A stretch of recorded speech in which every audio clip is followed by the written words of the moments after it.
This episode is brought to you by Anivia Pickleball, your premier destination for high-quality pickleball pals designed to elevate your game. At Anivia, they are committed to providing players across Canada with innovative, performance-driven pickleball paddles crafted for durability, precision, and ease of play. Irene and myself are currently using their Gen 3 Pro paddle, and if you head over to Anivia.com and enter the code AGorman15, you get 15% off your order. That's AGorman15 at Anivia.com. All right, on with the show.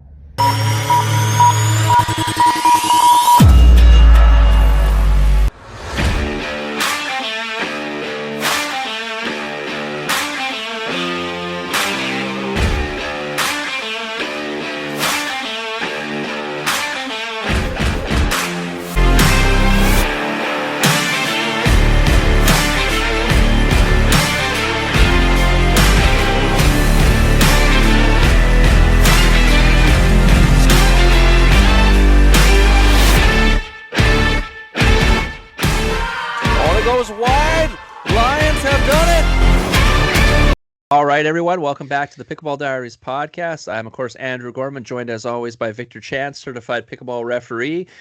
And we got some big news, Vic, so big that we had to do two basically recordings for this. How's it going? Yeah, it's good. Still sick, unfortunately.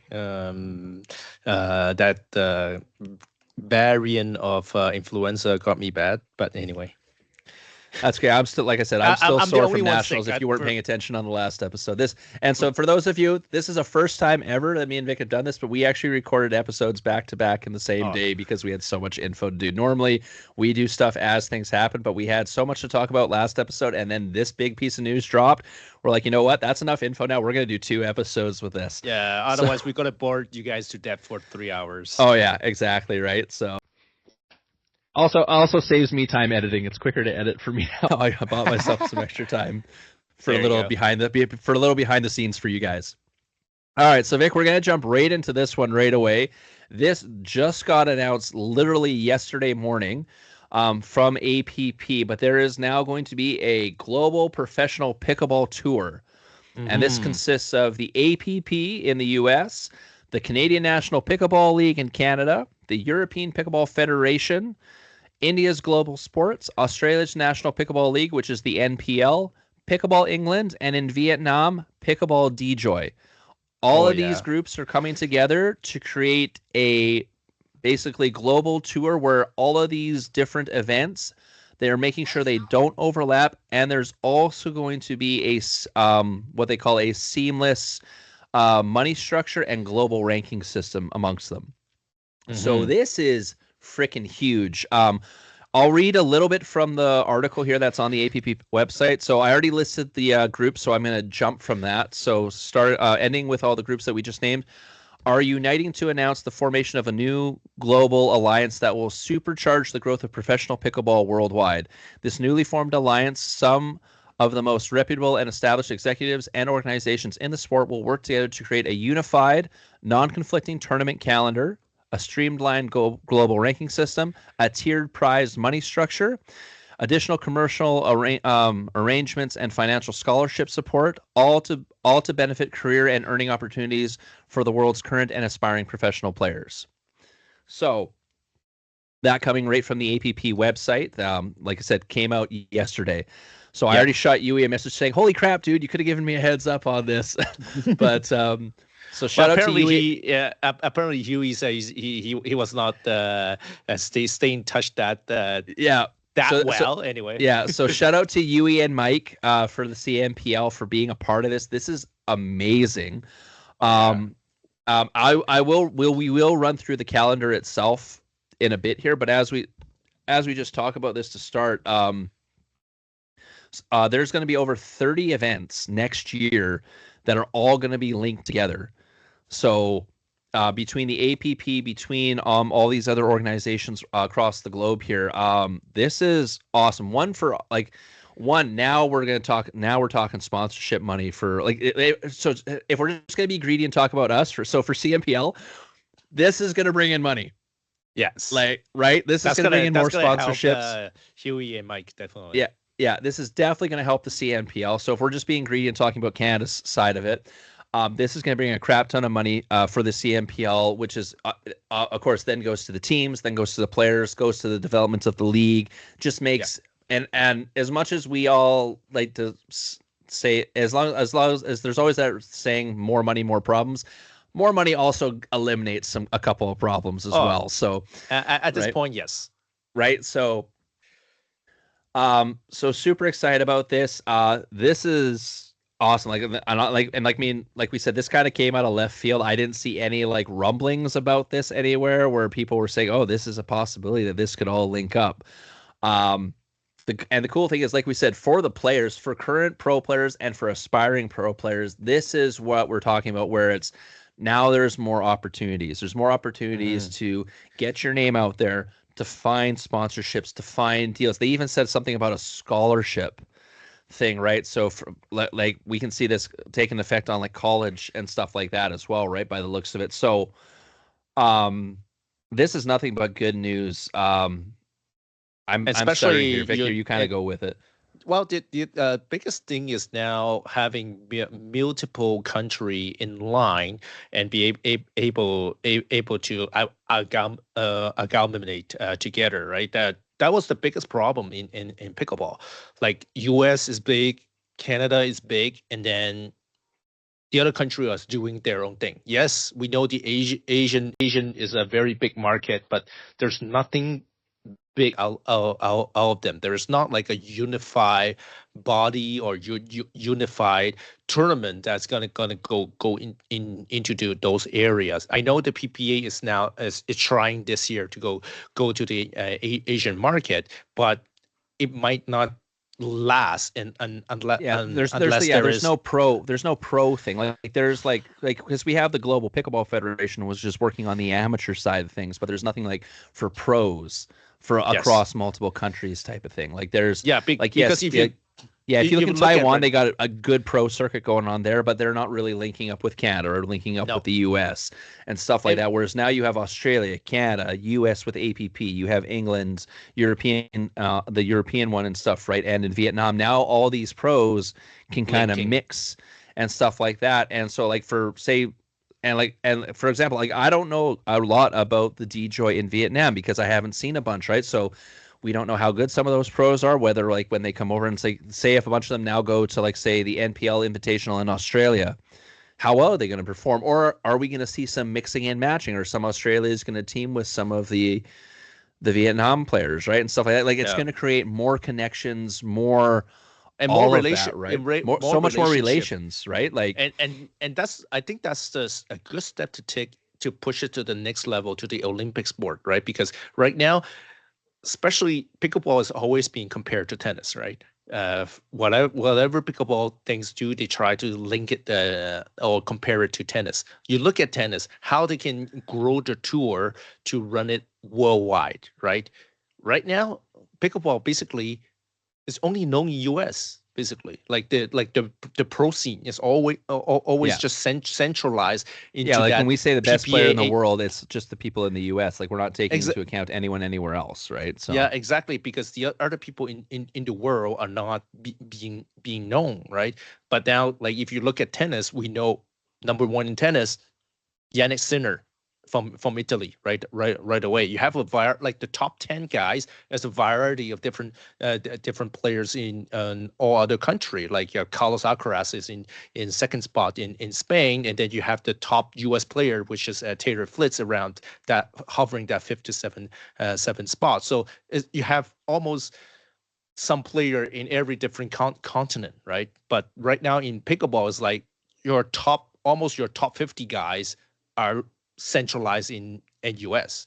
They might not hold the nationality of US, but they all play only in US only, which is, you can't grow the sport if you're just US centric. You need to be able to go showcase the sport everyone else, and especially now's the way they did it, which is good, is now having different tours that is already established in different country, and now collaborating together, instead of what I not shooting and not targeting that PPA, but I just don't like PPA being just single-minded, being trying to protect their product, and then they just trying to tie up the contract with the players.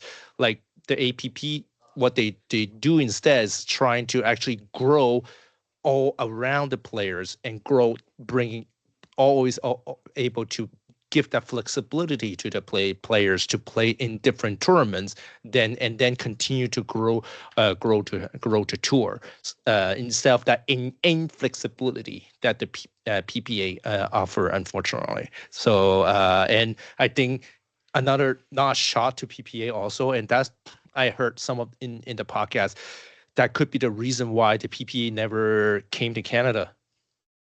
Like they're always announcing there is a every year that there might be a event in Canada. There will be an event in Canada.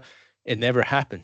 They actually have a PPA Hong Kong before a PPA PPA Canada. It's like what the heck? We're just beside them, and you went all the way to Hong Kong, and you can't come to us. What the heck? Yeah, exactly. So so this is awesome, and it was funny, Vic, because I think a couple episodes we were talking about when the PPA announced that new thing where they're being super hard on their players with contracts. Stuff. I was and we were talking about if APP gets something going, watch out, and look, here we are.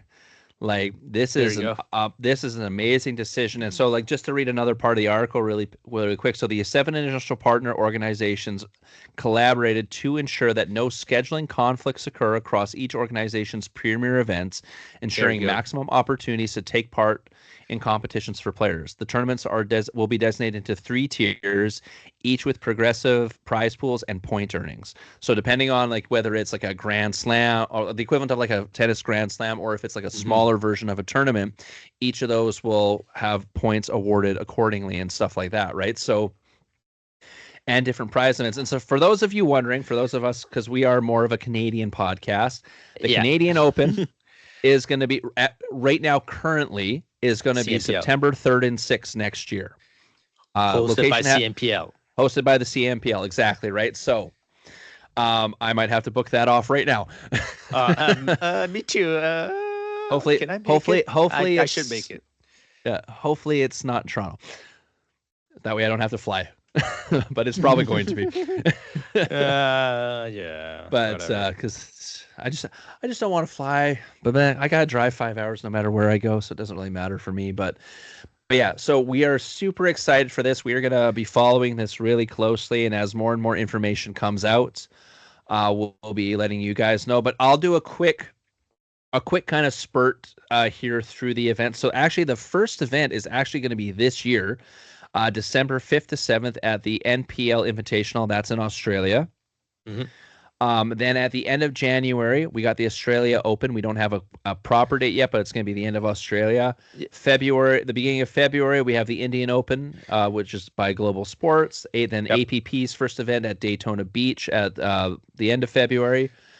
Global Sports again in India / Dubai is going to be in March, and then the first one in Vietnam is going to be March 19th, and the 22nd by Pickleball DJoy. Another APP in Fort Lauderdale in March. Then we got the U.S. Open in April, APP Sacramento in April, APP Southern California in May, APP Virginia Beach. Obviously, there's going to be lots of APPs because they're the main. Yeah, for main sure. One. And plus, they already have all of these booked, right? So that makes sense. APP again in Cincinnati in June, and then we got again in Vietnam and the end of June, July, APP Chicago. Global Sports in Monsoon in July, the end of July, early August. English Open in English Open, powered by the APP. That actually just happened about 2 weeks ago, because I remember Eric Frott from the Vancouver Owls went and competed with that. Yeah. And then we have APP Detroit. Then, of course, the Canadian Open in beginning of September. Another one in Vietnam, September 10th and 13th. APP in Overland Park in September, and then APP Women's Open September 30th, October 4th. The European Open October 6th. Humana APP Louisville October 14th. Dubai Open October 21st. Then October 28th we have APP Arizona, And then November 12th, 15 is the APP Pro Invite event. So this will be one big one where if you've been playing in a bunch of these and you're, say, a newer pro, if you've performed well, this is where you can get a big invite for that one. Nice. The USA Nationals, November 16th, November 30th, APP Tour Championships, plus the Atlantic Cup, and then finishing off December 11th, the Indian Grand Slam by Global Sports. Now, of course, they do say, dates and locations may vary, but because this has just started, it looks like what ranking system are they using? Unified Global Ranking System for professional players. Okay, it's being developed now by all 7 partner organizations. So I got a feeling it's going to be similar to, when the Pickleball World Rankings thing came out before that thing kind of collapsed. That could be the same thing. It's going to be I would say it's probably something very similar, or very similar to what actually MiLP uses right now, where certain events reward more points than others depending on the size of the event. So you'd like, say, for example, you get first place at a certain event, you get 1,000, but if it's a bigger event, you get 2,000 points, and so on and so forth. If you go to the website, of course, then they got like quotes from a bunch of the head chairs and co-founders of all the different organizations. Like we got Commissioner Mike with his quote: "The CNPL is proud to be a part of this alliance, which will provide players a new level of opportunity in Canada and globally. This alliance delivers a year-round schedule based on alignment rather than overlap or conflicts, transparent global rankings, a new level of resources. We are dedicated to fostering excellence through inclusive, innovative platforms that give our athletes a clear and fair pathway to compete globally, inspire community, and build sustainable careers in pickleball. Together from Canada, England, India, Australia, Vietnam, and the U.S., we're accelerating the sport's next stage of professionalization." So that's from Mike, who's also co-founder and, of course, the commissioner of the CNPL.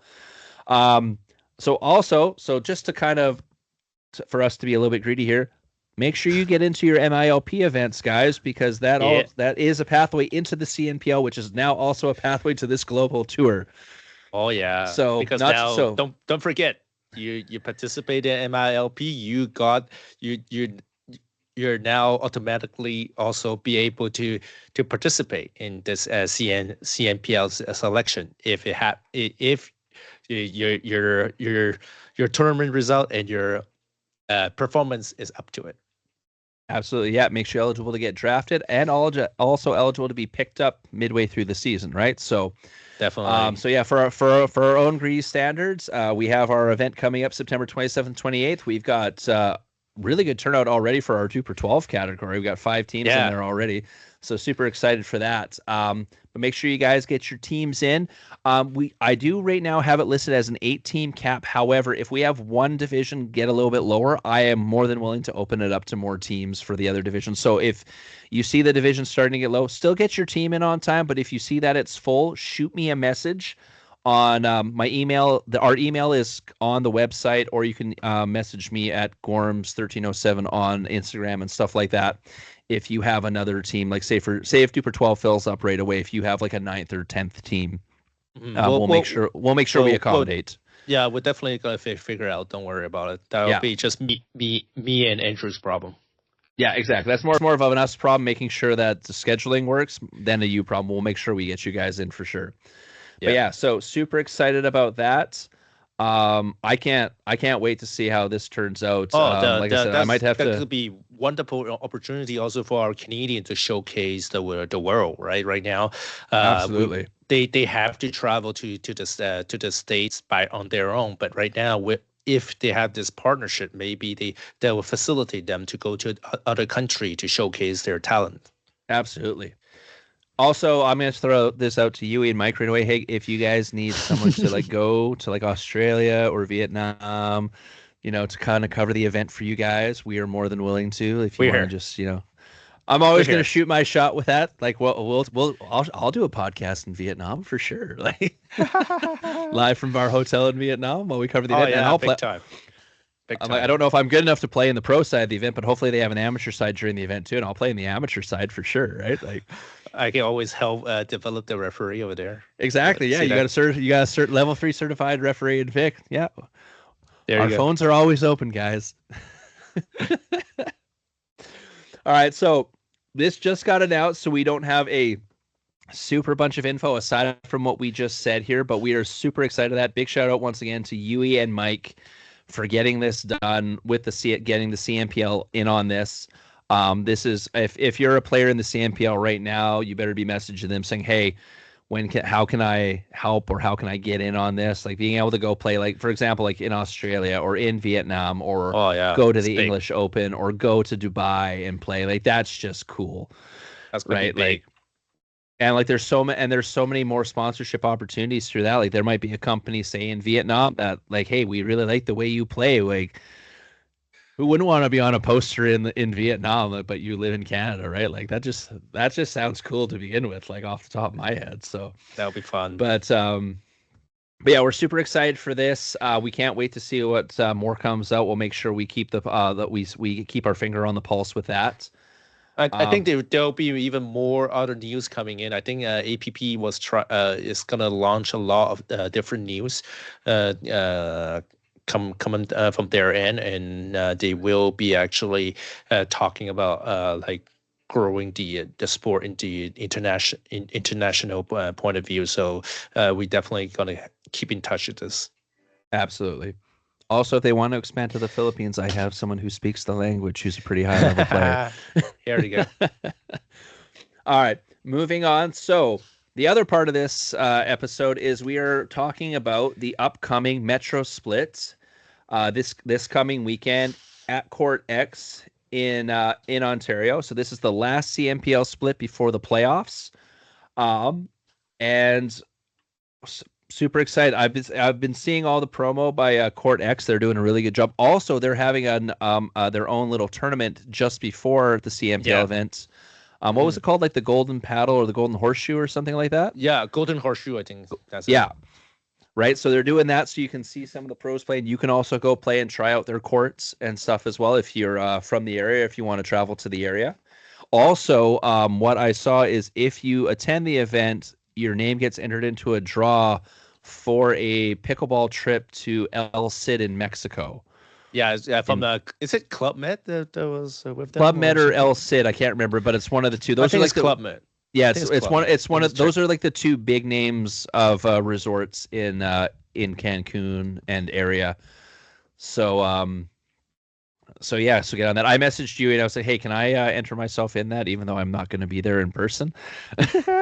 So, which is funny because I'm actually going to Mexico for that family trip in October. But you could give it to me. Tell you give it to me. But yeah, so let's get into kind of the preview. So as of this recording right now, there hasn't been any lineup changes by any of the teams here. So basically what we're looking for from all these teams, and I'm going to get where is it here? There it is. So the way this split is working is there is going to be crossovers between Western and Eastern teams playing, but it's only going to be the games they're only going to be playing against teams that they haven't played twice already. So, like for example, if we do the Pronghorns, so the Pronghorns have only not played the Brewers and Toronto United twice. They've played all the other two Eastern teams twice already. So they will not be playing against them. Yeah, it's Club Med. It's Club Med. Club Med, okay, which is one of the big places down in Mexico. I think Club Med and I think El Cid are like the two big ones, especially in Cancun. Yeah. But yeah, they're usually all-inclusive resorts, beautiful beaches. Like it's awesome to have a vacation down there in Mexico. And then if you get to play pickleball on top of that, like, yeah, I'll do that in a freaking. I know when we go down for our family vacation, I'm bringing a couple of paddles and I'll hit the ball around with like my parents and stuff and Irene. It won't be like high-level games, but it'll just be fun. Nice. Anyway, so like as I was saying, like for the Western and Eastern crossover games, like I said, it's only games they haven't played two against. All right, so like for the Pronghorns, they've only played the Brewers once and they've only played Toronto United once. So their first two games of the Metro Split will be against those two teams. Then the rest of their other four games are going to be against the other Western teams. So it's kind of a crossover, kind of not a crossover here, which does come into a big factor when you're starting to look at standings. So like if we look at the Owls, for example, who are trying to catch the Lions, the Owls have actually already played both of their games against the Lions. So they're not going to play each other. So they only play the lower tier team. Like I said, you can right. count. So So like the two East teams that the Owls haven't played 2 games against. So one is Toronto United, and then the other one is the Brewers. Right. So now, so there are more chances to snack more points, basically. Well, but then also the problem is though is they aren't really masters of their own fate, whereas the Lions are totally masters of their own fate because the fact that they don't have to play the Owls, there's no possible jump a 4-point or a 1-game swing there or 2-game swing there. Like as if they've played the Owls and possibly lost, not only do they not gain a point, but now the Owls gain a game on them. Gotcha. Right, but because that's not a thing that's happening, right? Yeah, that makes it difficult. All the Lions need to do is win 4 games, and that's it.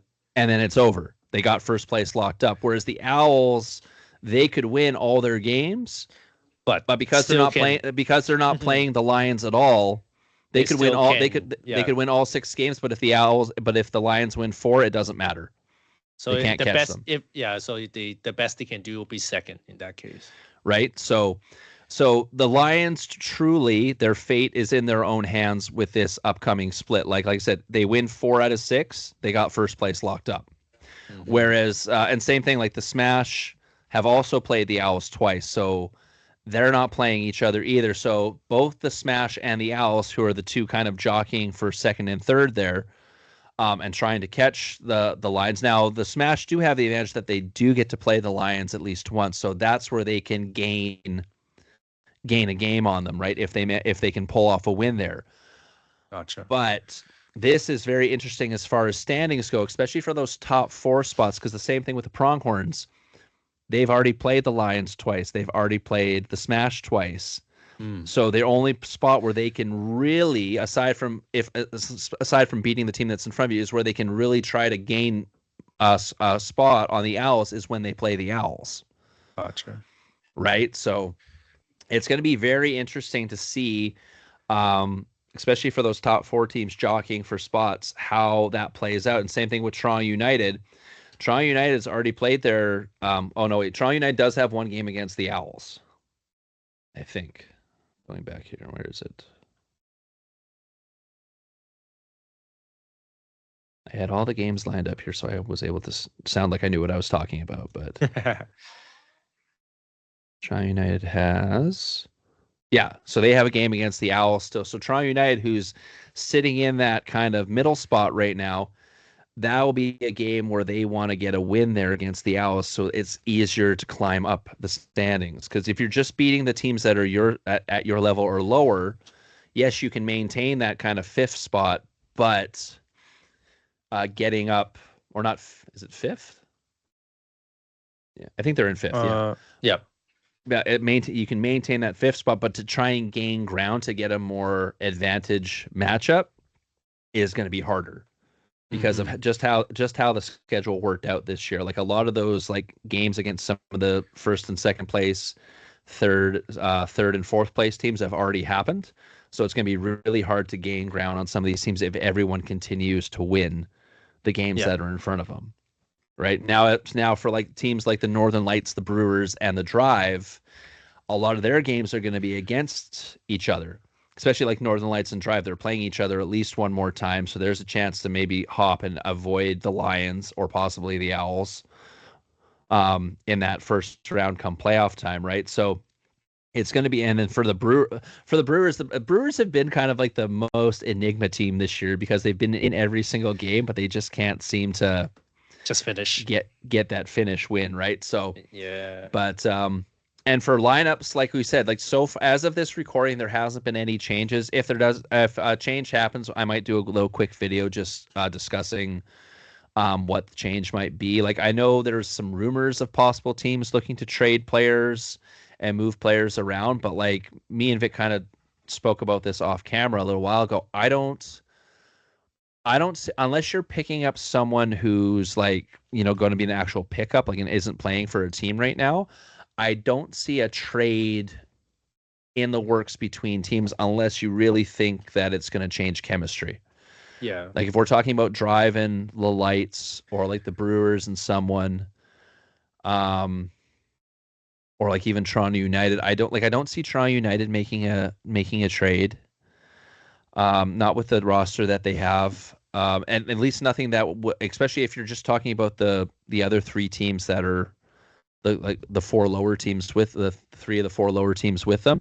I don't see a trade in the works there that would be an advantage for them, or at least that would help their team. You know what I mean? Same thing like the drive and the lights. I could see maybe a switch in rosters to see if chemistry works a little better, but you're kind of waiting till the last minute to get this done. You know what I mean? Well, there's always the danger of that new person that's coming in, how easy it's going to be meshing with the Exactly, your right? set lineup, right? You're taking a big gamble. I would say for the bottom two team, definitely is worth the gamble because you're Yeah. well, you got nothing to lose. Like just let's try whatever that's possible to maybe salvage the season. But like for the middle tier team, well, if you're able to hold out, why change it? Yeah, exactly. Like the top four teams, I don't see any reason to make a trade. Like Mhm. you're all on like a winning streak, and Yep. you're all like starting to mesh really, really well. Like the Lions are playing really well, the Owls are playing really well. Pronghorns played insanely well last event with the addition of Mikel Gamond. Hmm. And then the Smash are playing really well. So I don't see like there's been a couple hiccups by each team, but it's been more so of setting your roster properly and fixing one or two little mindsets more so than you need a roster change. Definitely. Right. So like I don't see I don't see the top four making a trade. I really don't see Toronto United making a trade. Um, and so it comes down to the Brewers, the Lights, and the Drive. And even for the Brewers, like I said, like we've said, they've been in like every single game. Yeah, It's it's just probably getting just over the that. mindset. Like I Yeah, said, the right. For that, mindset. it's more so mindset because I don't see a trade happening where it's going to instantly make you automatically start winning those games. You know what I mean? Yeah. Right. So like then now we're just literally talking about the Lights and the Drive. And unless you're planning on trading someone and then dropping someone and picking someone up, and if you're picking someone up, it better be someone who has like an insane amount of chemistry with one of your starters already. Like Yeah. say like their regular men's partner or their regular mixed partner or something like that. Like, you know what I Hmm. mean? Like yeah, so I don't it's interesting on that part like we had that one trade at the beginning of the year, and then the Pronghorns had like the rotating cast of picking up player, dropping a player because they weren't available Yep. type of thing. But other than that, there hasn't really been A big change yet. a massive trade, and I don't right now. Like I said, unless I see someone get dropped and they pick up someone who didn't get drafted but was eligible, I don't see I don't see a trade happening. To be honest with you, like, and even from people who didn't get drafted, like yes, there's like the Michael McCaffreys and like stuff like that. But for if you're looking at the players on both the Drive and the Lights, especially on the men's side of things, I don't really see dropping someone and then picking a male player up that's really going to help the situation. You know what I mean? Yeah.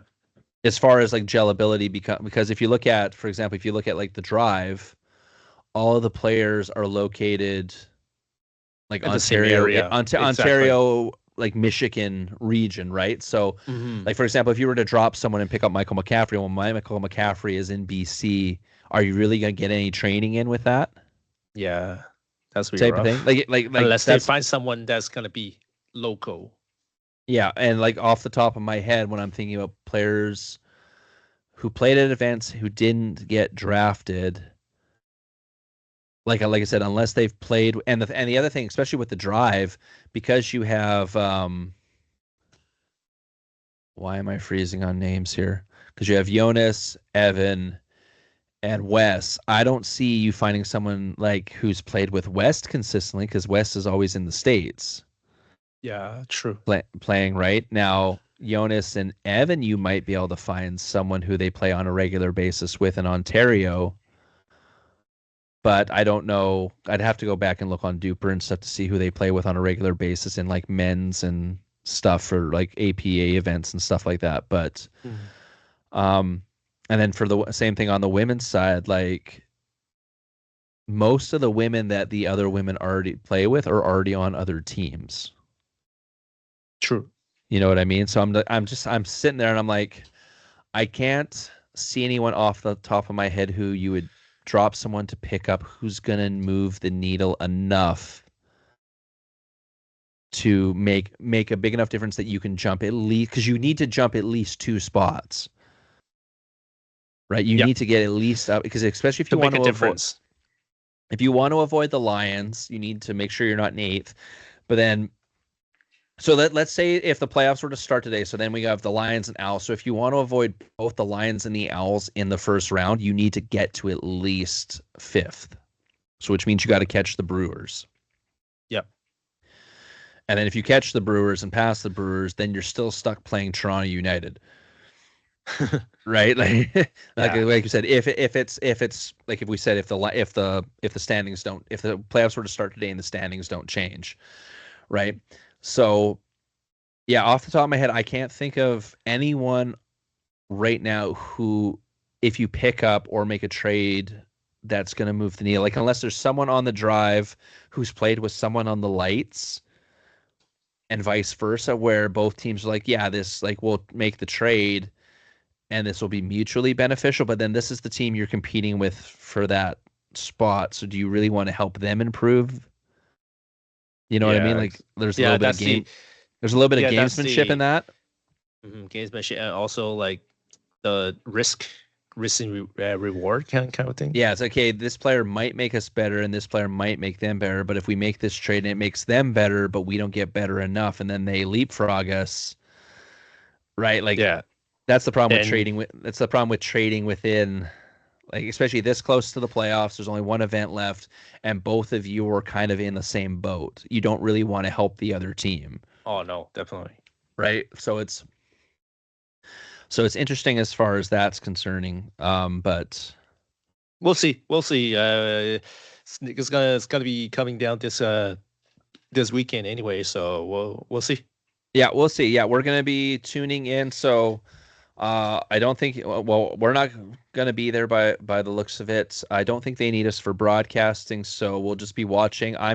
Vic, I'll take because it's going to be 2 courts again. Yeah. So one court will be on Game Plus. I think Sunday I won't be able to, because I'm get invited to play in this like a annual Red Deer men's kind of open. Like just how come I didn't get an email for that? They emailed me last year for that. Oh, the heck! What heck, Jonathan? Jonathan told me to email whatever people already. Should I text him? Yeah, because I'm off that weekend. I'll come down and play. I'll text him. I was like, for freaking Jonathan, you didn't. Well, he messaged me last year, but I was working that weekend last year. So that being aside, so by the way, Andrew is also available. There you go. Okay. Yeah, because I'm not working that weekend, so yeah. I booked it all. I booked it off just in case we were doing something with CNPL, but like I'll PVR it for the one day. Do you already got a team, or do you already got a partner? No, it's not gonna. It's gonna be like a round robin with different. Scramble. It's like a scramble. So it's just more like a fun event. Oh, sure, yeah, I'm down. I'm down. I'm totally down for that. Play with the guys and then have fun, and then at the end they're gonna have beer and stuff to eat on their side across the street, something like that. It's just like a fun event. Oh yeah, totally. I missed the two others, unfortunately, because I was teaching in Ontario. Yeah, I can't remember. I think I was working or something when he messaged me about last year's one.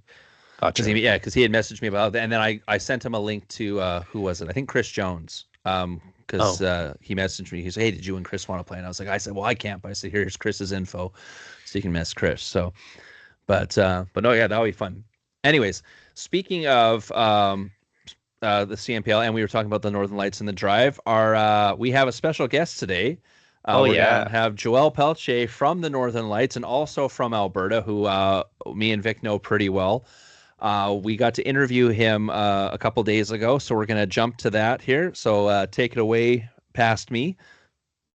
All right, everyone, welcome back to the Pickleball Diaries podcast. I'm, of course, Andrew Gorman, joined by my co-host, certified pickleball referee Victor Chan. And we have a special guest today, Joel Pelletier from the CNPL Northern Lights. Thanks for joining us, Joel. Yeah, thanks for having me, guys. I've been itching to come on, talk to you too.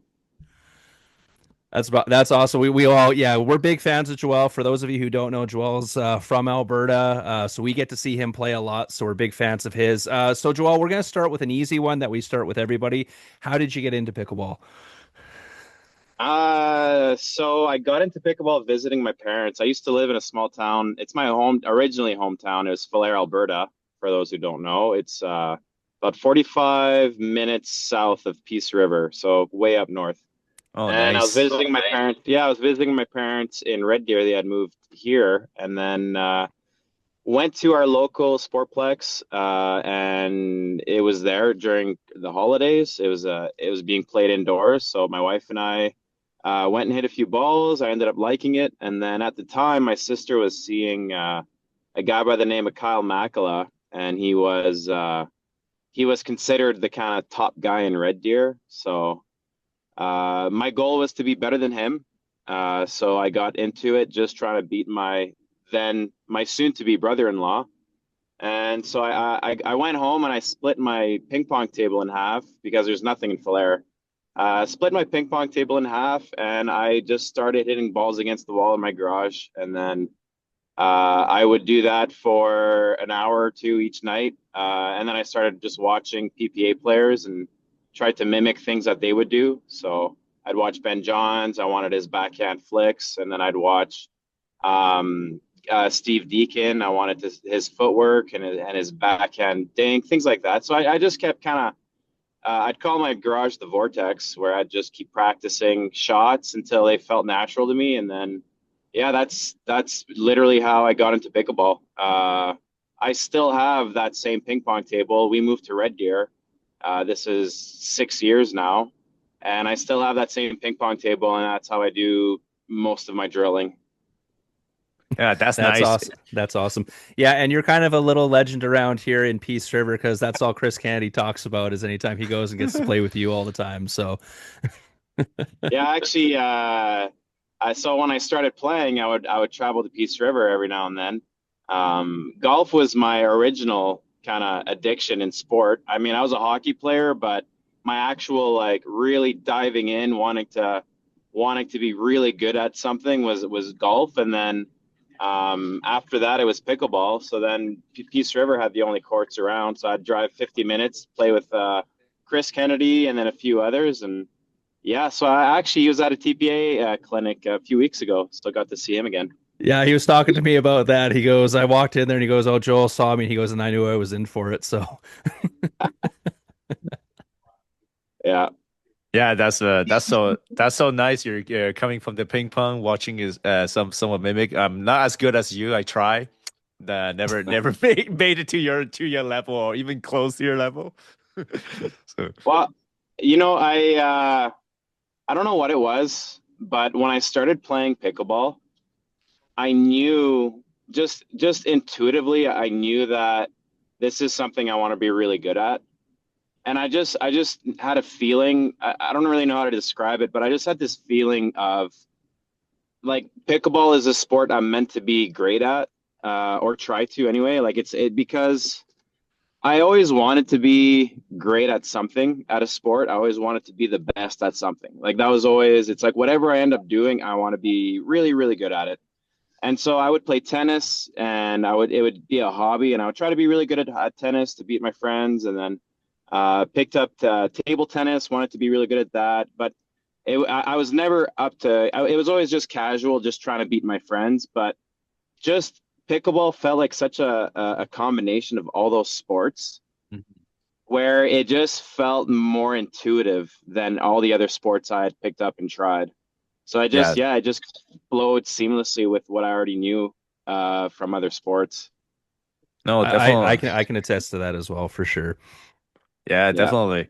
Another question for you, Joel. Like, obviously, you're now the legend, or well, yes, we consider senior at the CNPL. I consider you as a legend on the CNPL. Yeah. Yeah. How do you help those rookies that is on your team? Because like, obviously, kind of seen the lights pick up you as their leader to help their team to actually grow because they have all their rosters basically new to a CNPL. So how do you help them to actually basically to read the game and play the game? Well, I would say that I've I've tried to I've tried to help my teammates by, I guess, just sharing insights into our opponents more than anything. Like I've tried to share with them, hey, go here, try to hit this spot. It's been trying to also be just more of a calming presence. I'm still working on, to be honest with you, I'm still working on that myself. Like I would say that the way that I lead is by trying to share the things that I know with them in terms of like strategy. And trying to be a good communicator. I think for me, I've tried to chat with my teammates as much as I can, and just if things are going well or if things are not going well, to have open conversations and to just keep working on things, because obviously we're not where we want to be at the moment. And so we've had a lot of conversations around like, hey, what do we need to do moving forward to kind of put our best foot forward. And yeah, I think for myself, I've tried my best to just, if I see something that's working, name it, and if I see something that's not working, then name that as well. So still a work in Mm, progress. I'll tell you guys that. gotcha. Are No, yeah, you? because it Sorry. was we talked to Lucas before the Western Split, and it was like working on the mixed game, and then when you guys played in the Western Split, your guys' mixed game came together really really well, and then it was the other side with the men's and the women's where you guys were struggling, kind of like the flip side of what happened at the Central. So it was just like, Yeah. but you guys are always seem to be in every match, and I think you guys have probably gone to the most Dream Breakers out of any team in the CNPL this year. So it's like you guys are just right there. Tiebreaker, Andrew, not Dreambreaker. Oh, sorry, tiebreaker. Yes, got to watch out for that Uh, yeah, don't naming don't rights. don't But ask what our dream breaker record is. no, yeah, but it's yeah, because so you guys are like there all the time, but it's yeah, it's just getting over that. It seems to just be getting over that hump. But another thing we've noticed is that you and Marie Christine have seemed to lock down a pretty solid mixed team. How has that been a help for the team with having you two as kind of like the at least the what I would call like the consistent stalwarts in the matches when the team's going? Yeah, Mary Christine is like, she's like an enigma, and her hands are so soft. It almost doesn't make sense sometimes, the balls that she gets back. Like she might have the softest hands I've ever seen. Like I just finished drilling today, and I was working on, ever since meeting her and seeing her hit her forehand cut, I've been trying to steal her forehand cut. Just she's got the softest hands, and she gets so many balls back that it gives me a good opportunity to jump in and to insert myself. So she's almost like this perfect partner for me to play my style, where she'll get balls back, she'll give me a chance to kind of insert myself when I have to, or when I see an opportunity. So it's been pretty fun to watch. And honestly, like I said, her forehand and backhand cuts are probably some of the best in the league. No, absolutely. That Definitely. was one of the first things we noticed too when we saw her play. Those spins are pretty lethal too, because it's very deceptive. A lot of players will think, "Oh, I can speed up at this," which is not. You can't really speed up because those cut just basically drop right to your feet, right? And if you're trying to Yeah. speed those up, then it's a free pop up, right, for you to counter. Yeah, and then I think the game is changing too, and that's one thing that she's really good at. Like typically, players are starting to get away from cutting, especially on on the returns, just because it just gives so much topspin to the opponents. But she's just so used to handling pace that she can cut the ball, and then somebody can rip a drive at her, and she has soft enough hands that she can keep getting the ball back, even if it's an aggressive drive. So her style works for her, and it's kind of one of those like, if it ain't broke, don't fix it. Yep. Definitely. Obviously, you did mention, Joel, that you guys are not in the best position right now, obviously for the playoff. What's your team's plan right now to make a push to in that metropolitan split? Well, I would say that we've had some really close games. We've had some disappointing finishes that we just felt like things just haven't gone our way yet as a team. And I feel like, you know what I actually think? I actually think that we're building good energy right now. Like, we're just building energy. We're building momentum in the sense of, we haven't won a Dream Breaker yet. So it's like, why not wait till the playoffs? Why not wait until it matters? Because it's like, we'll have all this anxious, angry, resentment over the tiebreaker energy, and then we'll just say, kind of like, well, screw it. We might as well win one now, So I don't know. I think we're saving our wins for the finals. And then as far as just game wise, I think. I don't think we've actually played a complete game as a team yet, and that's the part that's been hurting us. It's felt as though you kind of already alluded to it. It's like, when our mixed game is going, our men's game isn't. Like, we went 0-6 at the last event, which just with men of our caliber, it can't happen. So we've kind of, our lineup has taken turns not being our best, whether it's been men's in certain areas or mixed in certain areas. But I think we're still waiting to play a complete match, and I'm okay with where we are. I'm okay with it not showing up now, because I think we've had to go through a lot of adversity, and I think it's just going to bring us together when it really matters. So we're coming. It's nice that we're low, that we get to knock out a top team when we have to. Yeah, And it wouldn't be the first time in the Right? CNPL that's happened either, right? So oh yeah. that's one of the best things about this league right now, especially this year. It's like it's felt like so far anyone can beat anyone. Like this, like, yes, someone has to lose the games, but honestly, 1 through 8, I don't really see like how I think 8 can beat 1 and vice versa type of thing. Looking at the teams this year, to be honest. Yeah. So a small turn off of CNPL. You've done a lot of camps and getaways with Taylor Pickleball Academy this year. How did that come about?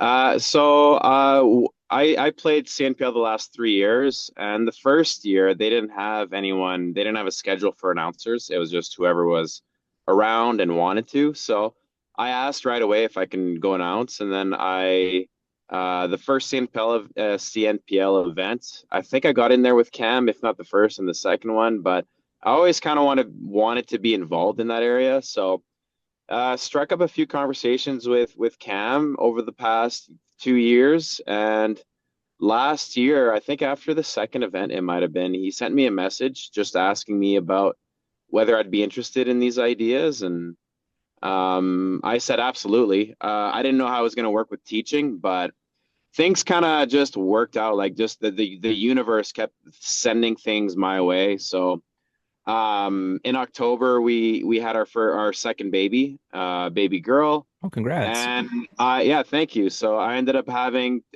taking a paternity leave in the new year. So that fell in February, March, and that just lined up. It just worked out that one of the trips was at that time. So I just ended up being able to go on the first one in March in Dominican, and then yeah, we've just continued to maintain a good relationship where I'm wanting to be involved in that area. I'm actually not teaching this year. I'm a teacher by trade, but I took a year off because I'm gonna I'm going to try more TPA vacations, and I'm just going to try coaching full time. Awesome. I love that how that worked out. It just like you said, kind of like the universe just said, no, this is what you should be doing right now, type of thing. That's awesome Yeah, that you jumped at that. Yeah, that's great. exactly. We're happy for you, definitely. Thanks, guys. Yeah, no, So Joel, do it's you been. have? Oh, sorry. Oh, sorry. Go ahead. No, go ahead. Go ahead. No, I was just gonna say it's so teaching has so many perks where we have, we have our holidays, we have the weekends off, and we have our summer breaks. But in terms of actual flexibility, it's pretty inflexible. Like we have 2 personal days, we have aside from that, we don't really have the opportunity to take time. So it just didn't line up. And so these opportunities kept coming up where I'd have to say no to. And then after a while, it's like I need to try. If I coach this year and it doesn't work out for my family and I, like I can go back to teaching. I don't lose that. So yeah, just happy I get the opportunity to do it. Oh, Awesome. that's definitely great. Speaking of which we kind of line up that question, will you be playing more other pro events? So obviously there is some pro event more likely in Ontario, or some of our CNPL pro playing at the APP or playing at the PPA. Is that something that you envision you're gonna do also? You know, I don't really know yet. My my ultimate goal is to make professionals. Um, I feel as though I have a good enough. I've acquired a lot of skills and a lot of just knowledge just from the things that I've been able to learn myself. And I want the best players in Canada to be players that I've coached. And that's kind of my long-term goal.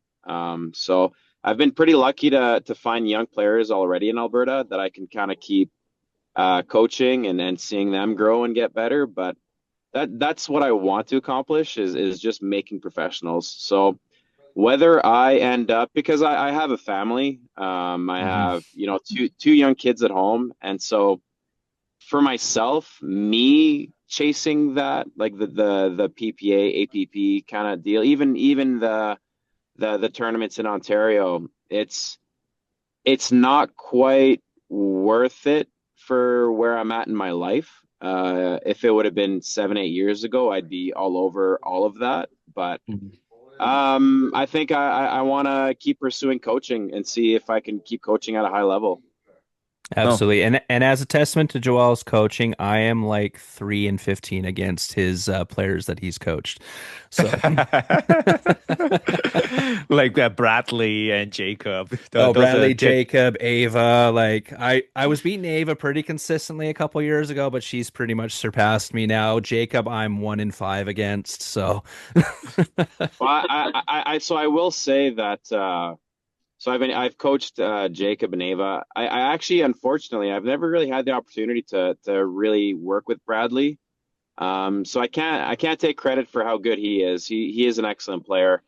He's just gotten good by playing with good enough players and just kind of learning the game. But yeah, I could have worked with him a couple years ago now. I just didn't have the energy or the capacity to kind of make it line up, and we've never just found time to work together. So yeah, I definitely Ava, Jacob, and actually there's a young kid. His name's Logan yeah. Fermaniak from oh Edmonton. yeah, I've been yeah. working with him. Mhm. I met him last summer, and then since then it's been like, yeah, he was like a 3.5 last year, and then now he's approaching 5.0. Like he's also excellent, really good player. So I'm glad I get to keep meeting young kids to keep kind of seeing if I can push them to high levels. Awesome. Definitely. And we need you to do that because unfortunately in our Edmonton area we do not have quite a bit of pros that's in the area to actually push them to the next level. And especially, I feel there's a lot of kids, especially in the juniors, they're trying to look up to a pro in order to get into the game more seriously. And I think having you coming sometimes over to help those kids to have like almost like a role model to look up to, or an idol that helps them a lot to continue pursuing the game. Yeah, I'm okay with role model, but I think we'll stop at idol.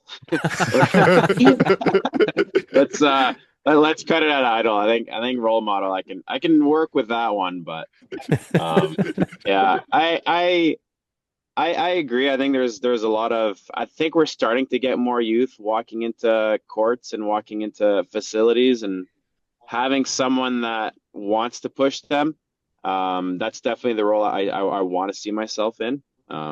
So yeah, as long as kids want to play, I'm gonna keep kind of even I want to push myself to be better because I'm a pretty strong believer that you can't teach what you don't have. So I gotta keep working on myself so that I can offer more to these kids. Hmm. Definitely, Awesome. that's a good thing. Okay, well, I'll ask a little different question right now for you, Joel. You do have a pretty French name. Is your family speak French or coming from Yeah. Quebec or something? Yes. Yeah, I'm so the small town that I live in, Falaire, Alberta. It's a little French community actually. Oh, It was interesting. all just settlers from Quebec, far that just were farmers. And actually, my parents' came from Quebec. So I was raised in French. I actually lived in Africa for the first 9 years of my life. Oh, nice. And yeah, and in the countries that we lived in, their second language was French. So I Mhm. actually didn't speak English until I was like I didn't fluently speak English till I was probably I want to say 7, 8, or 9. Wow. Um, and I teach in French immersion now. Oh, So awesome. I teach math and science at a high school in French. I should have an interview in French with you because I spent 20 years in Quebec. So, Yeah, I know you. I know you. I've heard you speak French. You have very fluent French. I never write it, but my E has two dots over it. So there you go. that's my French. That's the French right there. That's your French connection, definitely. Yeah, yeah. Yeah, for that interview, I'd have to sit there and smile because I went to school in Newfoundland and we just had basic French. So my daughter does do French immersion though, so And then and she's then my you'd have to yeah. yeah, and then you'd let us know when you have to use the washroom in French. Like you could probably get that one around. Yeah, I can do that one. I can do like hello, goodbye. But and I'm actually pretty decent at reading French, just the speaking my tongue can't just doesn't want to do it properly. It's really bad. Yeah. So, but it's one of those things I'm jealous of because everyone in my household is pretty much bilingual except for me because my obviously my wife being from the Philippines speaks Tagalog as well. So You know what? My son is 4 years old, and I've been slacking on French. So I'm now just starting to get him to start like counting in French, but I'm slacking. So I gotta get my poop in a group because he's gonna be going to kindergarten, and we're hoping in French in a year. So oh I'm gonna be nice. on it. Yeah. That'd be great. Awesome. One more. Do you want to ask No, you can the go question? ahead, Vic. I think this was your question anyways that you All had right. written down Gotcha. So because you're one the more. paddle head. Yeah, one more. Yeah, more geared towards question. We know you're being sponsored by Poach, and I not saying they're not making good paddles, but they've been lacking a little bit, but behind, especially if, in terms of technology or launching new paddles, or anything. Do you have any insight? Are they working on something, or did they gonna launch something new to catch up into the market? Yeah, I know that Poach has a paddle currently that is just going through the testing phase. But yeah, no, it's been a definitely a process where the paddles that are in the market now are quite up there in terms of just technology and what they offer. So from that standpoint, I think Poach is still trying to, like, I know Brett Forsyth, he is always working at it and he's always trying to push the envelope, and I believe that he still is. Mm-hmm. Ultimately for myself, I've been with Poach for the last, I want to say, 5 years now, and it's been one of those things where I feel like my relationship with Brett, the owner of Poach, has been so positive that in my mind I'm choosing the relationship over anything else because I think that's more important. Yep. I don't want to be the kind of person who's trying to chase the best paddle because there's always going to be the next company that comes out with the next best paddle, and then just that process is just not something that I'm after. And I know that Brett is still working at it and he's still trying to, push the envelope. And I think it just takes a bit more time with a small company. So I think he is. I believe that there's another paddle coming out soon, and I know it's going to be good. But yeah, for myself, the relationship is worth more than whatever's in my hand because at the end of the day, my swing is my swing, regardless of the paddle. Mm-hmm. Yeah, Definitely. and I can attest to that too. Also working with a smaller company in Nivea out of Vancouver as well. So, same thing. It's the relationship thing, and then I like the paddle that we have now. And then when they keep making a new one, I'm like, "Yep, bring it over. I'll test it out, and we'll go with it from there," type of thing. So, Yeah. Yeah, don't be like me. I'm just taking all whatever paddle possible. So you see all the Just paddles behind me. Don't be yeah, like me. yeah. That's why I can't be a pro. Do you see that? You've burned too many bridges, Victor. I don't know if I even started any bridges. I don't think so. I didn't start Uh, anything. I just take paddles, whatever. hey, they'll take your email though. Yeah, It's they worth a take my shot. email. Exactly. Yeah. perfect. Okay, I think we're just about to get cut off by Zoom. And we've taken up lots of your time already, Joel. Thank you so much. Where can people follow you at on socials and stuff? So my Instagram is JP Pickleball. So you can follow me there. And then that's pretty much it right now. We have a website, and I'm blanking. I think it's jppickleball.com, maybe. I should have had that one locked and loaded for you guys. Sorry. That's okay. I'll look it up and I'll stick it in the show notes for everyone. So Okay, okay. Yeah, thank you. Appreciate it. But yeah, there. And then actually right now I have I started a relationship with Yag Pickleball, so the facility there. And so people can look up lessons. They can find me there for lessons, and then I'm offering lessons in Red Deer as well. And both of those are typically booked on court reserve. So that's where I've been available at the moment. perfect. And Nice. we're very familiar with the egg because that's where we're hosting our MiLP tournament coming up. So Yes. super No fun. stoked. When is So that? yes, End of it's September, September 27 and 27th 28. and 28th.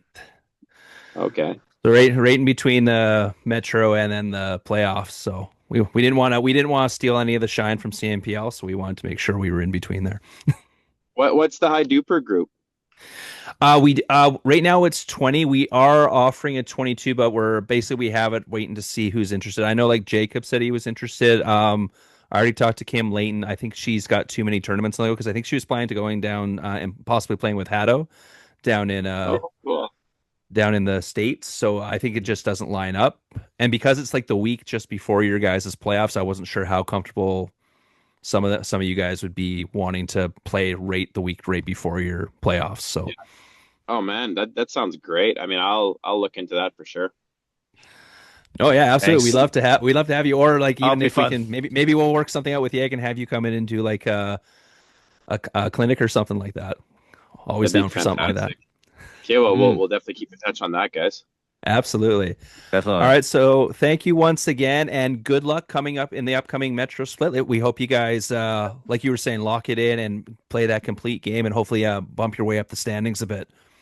Yeah, that'd be great. And I do have to say, actually, I ever since you guys started the podcast, I actually I wrote into the comments of like one of the first ones, and I was just like, "Hey, thanks for what you guys are doing, just covering CNPL." And yeah, I've kept that sentiment. What you guys are doing for Canadian pickleball is actually pretty big. Just having people that are that committed, and you guys have been yeah, the number one supporters of the CNPL in terms of just covering it. So I really appreciate what you guys are doing. Keep doing it. And yeah, I hope to chat soon. Absolutely. Thank you so Thanks much, so much, Joel. Joel. Much Okay. appreciated for your time. Okay. Thanks, guys. Chat soon. Thanks. Thanks. Bye. And we're back. Thanks again to Joel for taking the time to chat with us. That was awesome to talk to. And yes, we will get back to you on a possibly, hopefully we can get him on like the MiLP stuff, if not for this first event coming up, but definitely for future ones, because that would be awesome to have some of the pros there. But yeah, so we got the Metro coming up this weekend coming up, so we'll stay tuned for that. Hopefully me and Vic also get some games in as well, because I can always play more games. And we'll see at the end of that event, Vic, we'll see how close we were to our actual predictions. Like we said, like currently, right now, you got your first place down. Yeah. Completely right. I have the top 4 right, just in a different order. So far we're looking pretty smart. So we're gonna see how close our prediction. If we were close enough, maybe some of the CNPL owners should reach out to us next time use us picking as scouts. We can be the Western Scouts for you guys, for sure. I know the Pronghorns technically don't have an owner right now, so if someone wants to buy the Pronghorns and hire us as scouts, we'll totally do that. We'll do it for you, definitely. Mind you, my first advice would be re-sign Brad and Kim. but yeah. But that goes without saying. But yeah, absolutely. Do we have any last minute info coming in, Vic? No, not at this moment. I know Ernesto is playing on the APP, whatever. No, Ernesto is playing with I think Anne-Sophie, and Anne-Sophie is playing with I saw some posts with that for sure. Yeah, Antonetta at the APP Chicago. While PPA is finally back because they're done with the MLP season. With Columbus Slider did the "You Pick Us" the slogan. I saw that. That was awesome. I love that. That's another thing. That's a neat thing that maybe not CNPL, but or even CNPL could do that, but have that maybe for next year, where like if you're in the top 2 or 3, you get to pick your opponent in the playoffs or something like that. Yeah. That'd be a neat thing to do. Yeah, so. That's a big congrats to the Columbus Slider. They're not even close to be picked to win the event, and now they just blew past all the expectation, and then came up with the big win. Yeah, that's perfect. That's the thing we love about those team events, where it's not just the best player picking the other best player to play with. It's you have to draft properly, you have to have good team chemistry, so then anyone can beat anyone type of thing. That's the fun thing about sports like that, where it's like that underdog team can take out. And also some good professionalism too, because we always heard that Paris Todd and Leah Johnson always have some sort of beef together. So people were picking those that Columbus Slider because they thinking, oh, the woman won't be strong because the two has some beef against each other. Hasn't shown at all when when they're playing with each other. They put their things aside. They play whatever game they need to play. They perform extremely well, and there you go. You see that? That's a very great display of professionalism. Whatever is on the court, just leave it on the court. After that, that's all. You're playing to win. You get drafted at a team. You're gonna perform for the team. Yeah, absolutely. All right, so I do have, and this is kind of play off of what we talked about on the last podcast, Vic, but another blind ranking for you. Let's go. So this blind ranking is most annoying elements that ruin a court. Oh, okay. Okay. So nationals. That's what I was talking about last podcast, right? So, So number 1 will be the worst. Number 5 will be the least worst. Okay? That's probably why they don't pick us as ambassador for Pickleball Probably Canada. not, yeah. We're ranting so much. I did throw my name in the hat when they asked for applications, but I didn't even put it in there because I know I need to maintain my right to rant. Yeah, and that's the thing. It's like we rant because we want them to succeed, though. That's the biggest thing with that, Sure. right? It's like we want you to do good. We want this to succeed. We want this to be the best you can make it. So Definitely. when you don't do that, we're going to call you out on it to make sure that you know that you didn't do a good enough job. Definitely. Like I said, like going back to the last podcast, there were some things I really, really liked about Nationals. A lot of the games were amazing. Right, the players and stuff, all that was awesome. The idea of the team event was amazing. They just the execution was not there, and the ability to promote and display it was not there because you didn't stream it. The fan viewing experience was horrible there, right? But we already talked about that on the last podcast, so we'll get into this right now. Okay, so once again, most annoying element to ruin a court: bad lighting. That depends on if you're playing indoors or outdoors. Is it indoor or outdoors? You know what? Let's go with this is all going to be indoor. Indoors. Bad lighting. Yeah, it's annoying. For me, it's annoying. So I'll put 2. 2. All right. The surface of the court itself. So, for example, it's a slippery court, or like the ball skips off of it. Actually, I'll put it 1 because I like to anticipate how the ball bounce properly. So if I can anticipate how the ball bounce, it ruined basically my game. Yeah. Court is too short, so not enough space behind, like to back up for, say, someone with a powerful serve, or if you have a powerful serve and you like to back up for. Actually, I'll use it as my advantage. So I'll put it as 4. And then court too narrow. So like not a lot of room for ATPs. It's okay. I don't do a lot to ATP. I put 5. See, that would be higher for me because I love doing ATPs. All right, so that automatically puts your number 1. Your number 3 to poor net quality. So a bad net. Which I've heard you rant and rave about nets a lot, Vic. So this actually probably fits perfectly for you. I think it fits 3, but definitely. So let's go back again. I think the first one was the bounce and the court surface. Definitely, that's the most annoying thing for me because I like to anticipate the ball. I like being able to know. Okay, am I able to wind up for a drive, or should I be looking for a ding or something? If the bounce is inconsistent, then you just ruin your game also at the same time because now you cannot be consistent. You're fighting on against the surface. Then you're fighting against your opponent. The second one was the lighting. Yes, it is definitely tough because I did play. I remember at Rays and at EPC, both of the backcourt don't have a very good lighting. Rays did finally put some new lighting, so it shouldn't be a problem anymore. But that EPC, like especially the far end court, like the very very far one on the wall, those one like they basically miss another wall of lighting, and sometimes just mess with your eye. You're like, oh my god, I don't see the ball. Like like that can be very very very annoying, unfortunately. And then bad nets. Well, think about net caught and already net balls. Like when the ball clip the net is already annoying, and now you got the net is fluffy. It's gonna just die. It's even more annoying, right?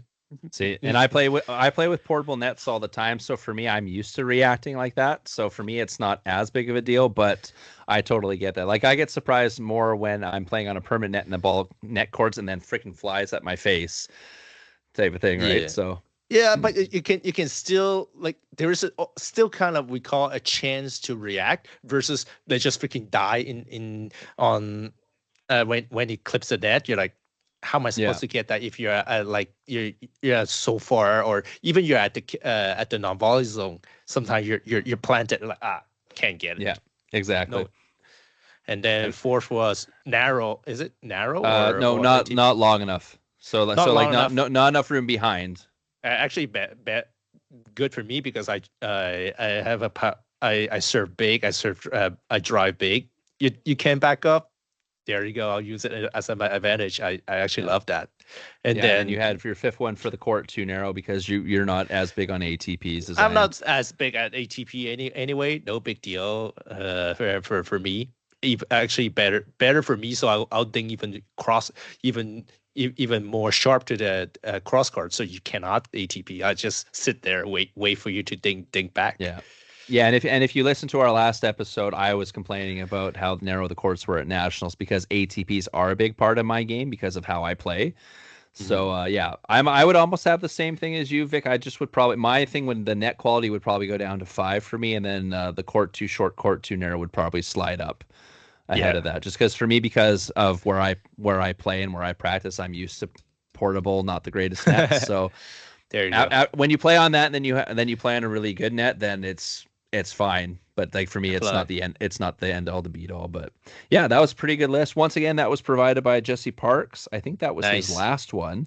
So Jesse, get on it and send me some more some more stuff. Always fun. Thanks, Jesse.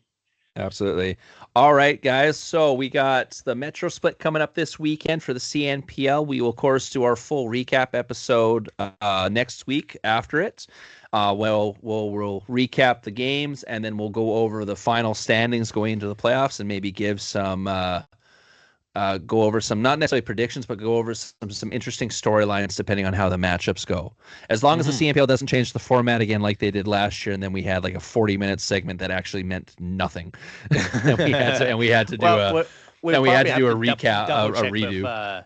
I have to double check with Yui or Mike before we record that episode. I'm gonna go on. I'm gonna make sure I'm on the website, double checking exactly how everything lines up before we do that. So, but that was funny last year when we did like a 40-minute segment talking about all of these like storylines, and then they didn't mean anything. So like I had to put in the little addendum saying, hey, if you want to listen to two guys geek out about stuff that's not going to happen, go ahead. But if not, skip 40 minutes ahead to the actual thing. So but no, it's all good. All right. So once again, guys, we're getting closer to our MLP event at the YAG in Edmonton on September 27th and 28th.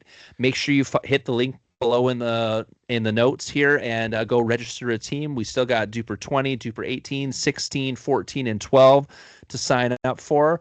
We got lots of sponsors lined up already, as we've announced on socials, if you've been following us on that. So big shout out to all those sponsors. Once again, Anivia, Kitchen Blockers, Nature's Path, Franklin. Also, we'll have another sponsor after the Metro announced, just because I'm going to make sure we got the final part of their thing verified. But we'll probably get a special guest on the podcast as well with that sponsorship deal. So we're looking forward to that, but we'll announce that a little bit later. So we'll see you guys next week for the recap episode of the CNPL Metro Split. Until then, thanks again for watching. Don't forget to hit like and subscribe, and hopefully we get to see you guys signed up for the MLP event in Edmonton, and we'll see you guys there. Yeah, see you everyone. Thanks for listening.